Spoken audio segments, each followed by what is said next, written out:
بسم الله الرحمن الرحيم. السلام عليكم ورحمة الله وبركاته. الحمد لله وكفى، والصلاة والسلام على عباده الذين اصطفى، أما بعد. فبدأ ذي بدء أشكر إخواني وأخواتي وآبائي وأمهاتي وأبنائي وبناتي في العالم الإسلامي وفي غيره على إحسانهم الظن بشخصي الفقير لله تبارك وتعالى، ونسأل الله تبارك وتعالى أن يغفر لنا ويرحمنا في الدنيا وفي الآخرة. ثم أردت توضيح بعض الأمور في عجالة. أولا، أرجو أن تبقى الحادثة عفوية كما كانت عفوية في لحظتها وآنها.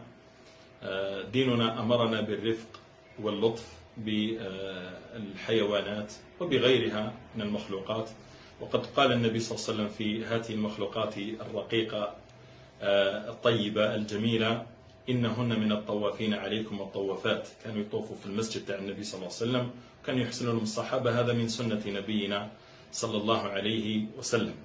ثم الأمر الثاني، أوضح بأنني لم أصرح لأي وسيلة إعلامية، ولن أصرح، يعني ما كانش أمر الذي يصرح به، الأمر عادي وعفوي إن شاء الله تبارك وتعالى.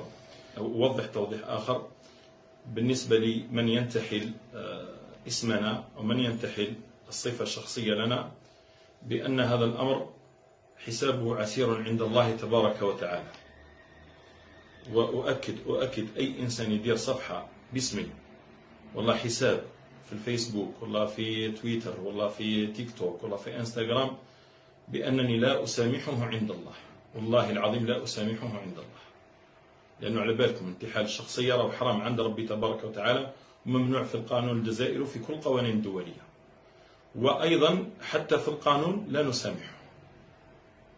يعني أرجو أن كل إنسان ينتحل شخصيته ينتحل صفته، هذا أمر راه ممنوع شرعا وقانونا. وربي يدوم المحبة بيناتنا إن شاء الله، وربي يحفظكم من كل سوء ومكروه، وربي يوفقنا لكل خير يحبه ويرضاه. يقول الله تبارك وتعالى: قل فلله الحجة البالغة فلو شاء لهداكم أجمعين.